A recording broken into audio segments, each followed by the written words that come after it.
Today, you remember, because a lot of you are wearing red, today is the day that we celebrate our patron, Saint James. And of all the saints in the history of the church, James is our guy. And you know, every year I jump at the chance to tell you more about James, our James, James the Greater, don't you know? There's also a James the Lesser, another disciple named James. Unfortunate name, but I think it just means that he was shorter or younger, not less worthwhile. In the years past, we've talked about how our James and his brother John, fishermen, were called into ministry by Jesus. We've learned that they were known as the sons of thunder because of their hot tempers. We know that James and John witnessed the transfiguration on that mountaintop with Peter and Jesus. And we know from the reading that you just heard in Korean that their mom at the Last Supper asked Jesus to place them at his right and left hand in the hierarchy of heaven. And we know that along with all the other disciples, they fell asleep in the Garden of Gethsemane instead of staying awake with their teacher in his final hours. And over the years, I've told you also about how after Jesus' death and resurrection and ascension, James traveled to Spain, Hispania in those days, to convince the peoples living in the Iberian Peninsula to love and follow Jesus too, and his mission there was a flop. They were not interested, and we don't exactly know how or what happened next, but he ended up back in Jerusalem, and I suspect because of his hot temper, he spoke publicly his feelings about the government, and Herod Agrippa had him publicly beheaded. And he was the first disciple martyred, again, the red of martyr's blood. Now, in years past, Father John and I have also shared with you many holy traditions. That's the friendly way of saying legends, around how James's followers transported his body after death back to Spain, stories about a stone ship with no sails, a storm at sea, James's body lost and found and lost again. So many amazing stories of James's transport, after which James was largely forgotten for hundreds of years. He wasn't a big ongoing name back then like Peter or Paul, until hundreds of years later he was found again because a hermit, they say, stumbled upon a field in Spain glowing with strange lights like falling stars, James's bones. And this became the place where the Cathedral de Santiago de Compostela was built, a cathedral for James, where they say his bones are stored. What they say are his bones. We can't prove any of this, but it is information that is deeply meaningful and vitally important to the people of Spain.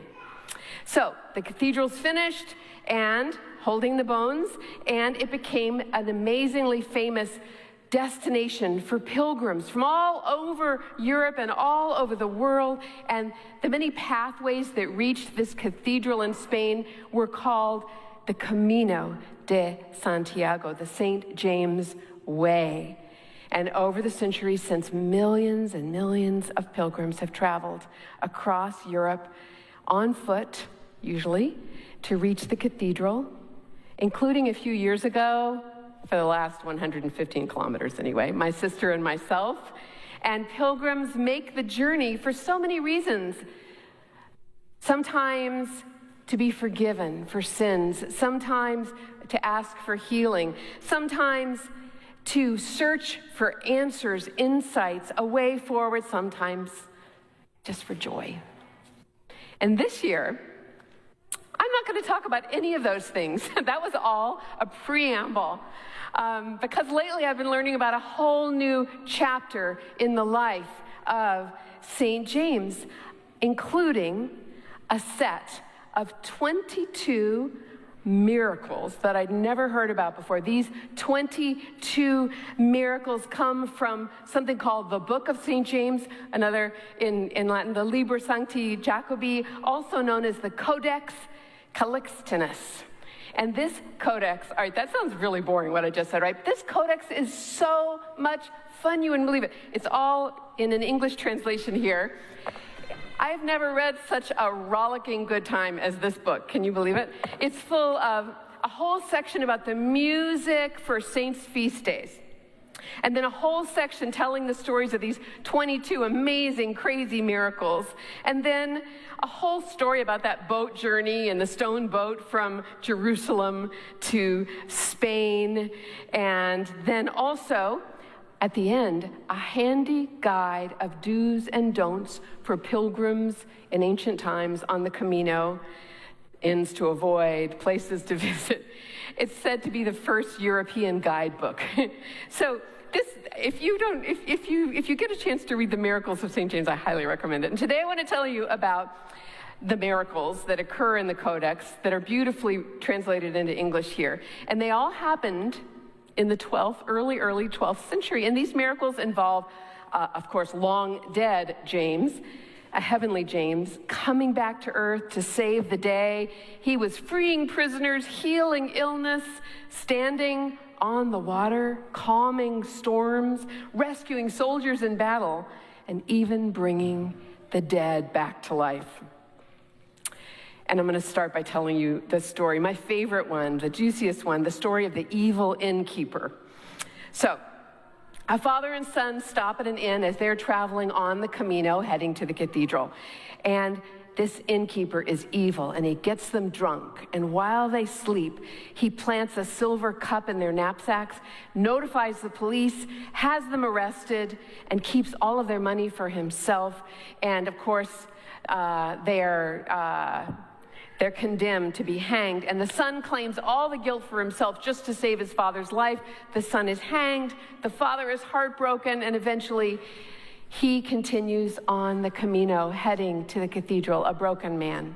He reaches the cathedral, prays, turns around, and 36 days later he arrives back in this town where the evil innkeeper had his son killed, and he sees his son's body still hanging at the gallows. So there he is, weeping piteously, and you can guess, because this is a miracle story, you can guess what happens next, right? The boy wakes up, and he says, "Do not grieve, most loving Father, about my pain, but rather rejoice, for the most blessed James, holding me up with his hands, has revived me with all manner of sweetness." And the father rushes to tell one and all that this has happened, and the people come and take the son down from the gallows, and they hang the innkeeper instead. And so there's another version of this, this same miracle that got very popular across Europe a little bit later. And in this version, sure, the innkeeper is evil, but his daughter is in love with the son. And she is rebuffed by the son, so she plants the silver cup in his knapsack out of spite. He gets hanged, and the father comes back, finds him, he comes back to life, just like before. And the father runs to tell everyone in the town that his son has come back to life. The local magistrate hears the news as he's sitting down to lunch. And the magistrate says, "If that son is alive again, so are these roasted chickens on my plate." At which point, because it's a miracle, the chickens grow feathers and beaks, and they begin to dance and sing. And apparently there's a church in Spain that keeps a rooster and a chicken inside the church to commemorate that very story. So you get the idea that these miracles are crowd pleasers, stories that pilgrims would have loved to tell and retell and embellish around campfires and in pubs along the Camino. And lots of the miracle stories in the Codex are like this, just hilarious and strange.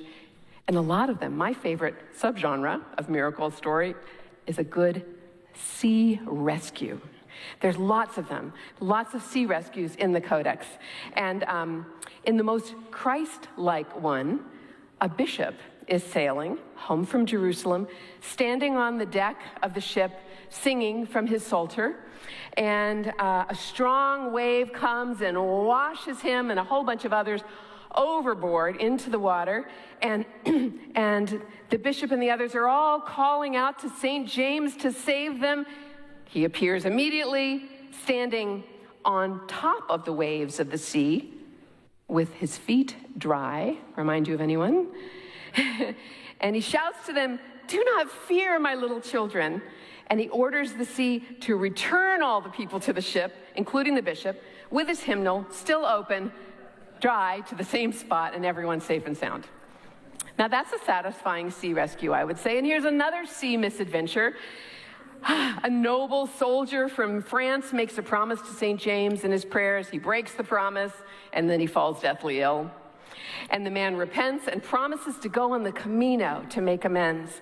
However, once aboard a ship, you guessed it, a savage storm breaks out, and a huge wave comes across the deck of the ship, and all are washed into the sea, and they're close to drowning. And the pilgrims, including this French soldier, all call out in unison, "St. James, help us!"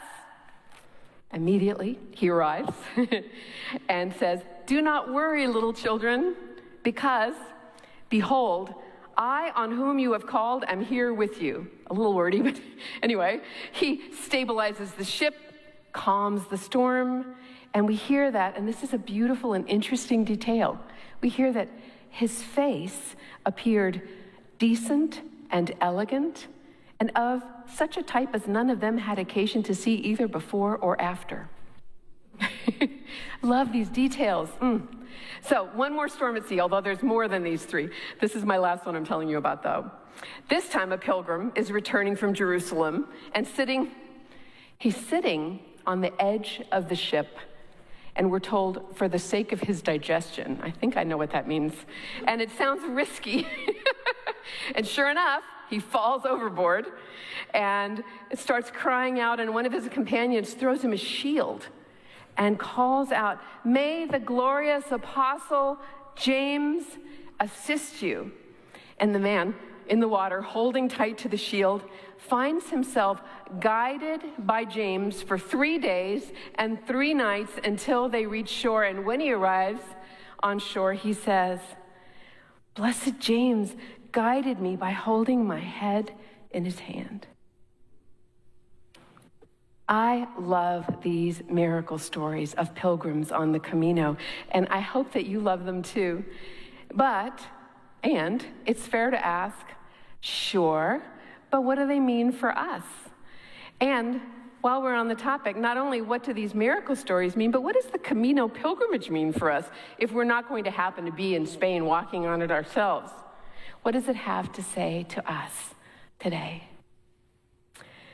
It's a good question. During the Reformation, Martin Luther had something grumpy to say about pilgrimages. He didn't like the idea of holy travel, and he said, all pilgrimages should be stopped. There is no good in them. No commandment enjoins them. No obedience attaches to them. And this is true enough, right? That it's not there, nowhere in the Bible does it says go on pilgrimage, per se. But having walked a little of the Camino myself, and I know Chris and his wife have walked, and many others of you too, what I saw on the trail was community and adventure and joy and people searching for the holy. And I believe that this has always been a big part of our Christian story, this search for the holy. People in the Middle Ages, even those with no money and no education, they could walk, and the walk was holy. And arriving at the cathedral was holy too. It was a way of growing closer to God and setting aside the whole topic of indulgences, and I'm going to set it aside because I do think that this was a way that rich and poor alike, young and old, that everybody could participate in a connection building with one another and God. And they could feel on that journey, as I felt, protected by St. James, inspired, guided by him along the way, because he was their guy. And he's our guy. He's our guy all year long, but he's our guy today especially, and I'm looking forward to later this year when our 4 new statues are going to be on the face of the church, each one standing in its now empty niche.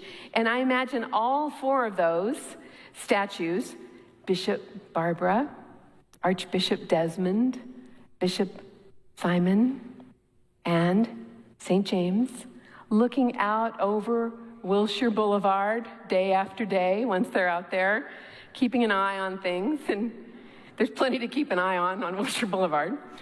And I doubt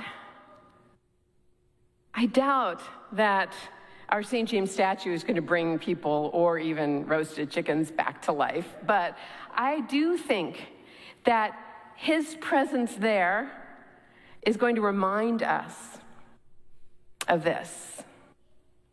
Each of us is a pilgrim. Every step we take is a prayer. And each of us is on a journey into the very heart of God. So, happy St. James Day, pilgrims. Amen.